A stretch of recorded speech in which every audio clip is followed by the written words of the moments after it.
Hi guys, so today I'm going to go over how to choose between a wig and a topper. So if you are someone and you just started losing your hair, maybe it's been like a slow progression or maybe it's happening all at once, everybody has their own story.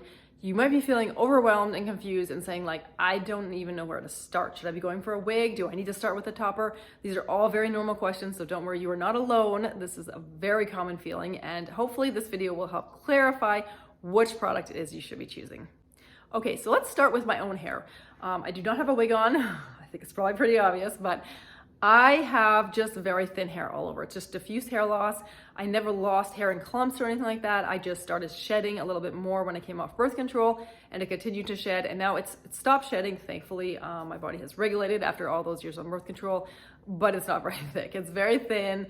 I definitely have a little bit of like thinning there. I mean, this is common too with age. As I get older, I'm noticing it's getting thinner. It's my genetic destiny. So there's really no hope in me probably ever growing my hair back thick. So I've accepted it, and it is what it is. But for my particular hair case, if your hair looks like mine and you just are thin all over, you could be a good candidate for a topper. So toppers just sit on the top of your head and they're blended into your own hair. So if you have your own hair and you're like, you know what, I kind of want to like still have my own hair down. I like the feeling of having my own hair down. I don't want to have like something all over my hair. I don't want to take the leap into wigs. Toppers are a great option. The biggest thing to remember though, when you're choosing a topper or choosing that path, is that you're going to need to have a fairly strong hairline. So my hairline, I feel like is a little bit questionable. I can make it work. I think it would work a little bit better if it was thicker. And this is why I went straight to wigs with my journey. I hopped right into wigs. I was like, this is cool. This is what I want. I just went straight to wigs. And then as I've kind of progressed through my journey, I've been like, oh, maybe I should give toppers a try. And, so now I've grown my hair out. It used to be very short, almost shaved. Because I'm like, you know what, I want the option to wear toppers too. So I can do it with this amount of hairline. If you have less than this amount of hairline, you might struggle a little bit more. If you have more than this hairline, then perfect, you are gonna be great to go. The reason why I say you wanna look at your hairline is because with a topper, you're gonna place it on top of your head, and then you're gonna blend your own hair back into it, which is great because when done properly, there's nothing that looks more realistic, in my opinion, than this, because you're basically using your front hairline. But what you find is if your hairline is really thin, it gets very hard to cover the rim of the topper with the thin hair you have. And that's going to make it look more obvious that you're obviously wearing something under there.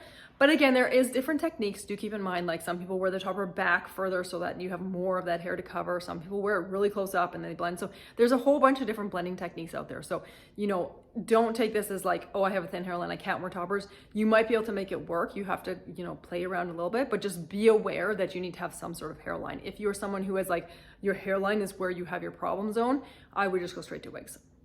I think that's going to be a better choice because you need to have a lace front.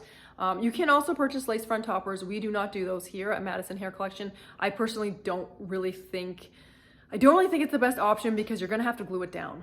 And gluing down a topper that has no tension, it's a very challenging thing. So unless you're very advanced and you're very confident in your gluing skills, I just don't think that's a good way to go. So that's why I chose not to do lace front toppers. But if you were someone who's like, you have to have a topper, that's what you want, and you have no hairline, and you're like, I need it, maybe look into a lace front topper, that might be the thing for you. Everybody has their preferences, so hey, maybe that's yours. But that's basically the gist with the toppers. Toppers, you will blend your own hair in, so you have to match your hair a little bit more closely to the color of the topper. And you want to have your own hair be around the same length as the topper. Some people do go with like a little bit of a shorter length of their own hair and the topper's longer, and you can kind of make it work, but in my opinion, it's better to get closer, like maybe it's an inch shorter, but no more than that, because otherwise what happens is you end up with really short hair here and then really long hair here, and it can get obvious. So just my thoughts there for you. Now, if you're someone who you're like, you know what, I have like bald patches. Oh, and I should note, if you have bald patches in the crown region, but you have a hair everywhere else, you're still totally fair game for a topper because the topper is going to cover the crown of your head. So if any area where you have problems is the top, as long as you have that front hairline, toppers can be workable for you. But if you're someone who like, maybe you just don't like the idea of a topper, you just want to wear a wig, you just are like ready to go, jump into the wig. Don't mind my dog in the background, just currently scratching herself and sniffling. Then what you're going to want to do is go for a wig. And a wig is basically going to be put around your whole entire head, so you don't have to worry about matching your own hair.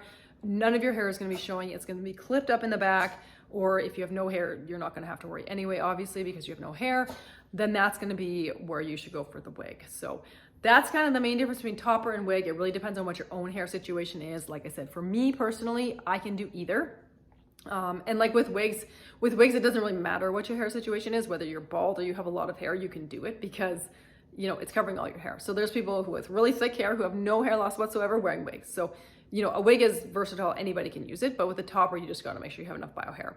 And there's other pros and cons to toppers and wigs, which I won't get into this video, otherwise it's gonna get really long, but I will make a video on that. I would recommend checking that out because that can maybe help clarify a little more what you're gonna prefer. You know, right now I'm just speaking to like what you can wear, what your options are, but there's obviously benefits and drawbacks to each one, and then that can help dictate which direction you wanna go based on that. So I hope this is helpful. If you have any questions and you're just like, I still don't really know which one to purchase, you know, don't feel afraid, just DM us, email us, whatever the case may be, reach out and we will help you choose. All right, I hope this is helpful and I'll talk to you later.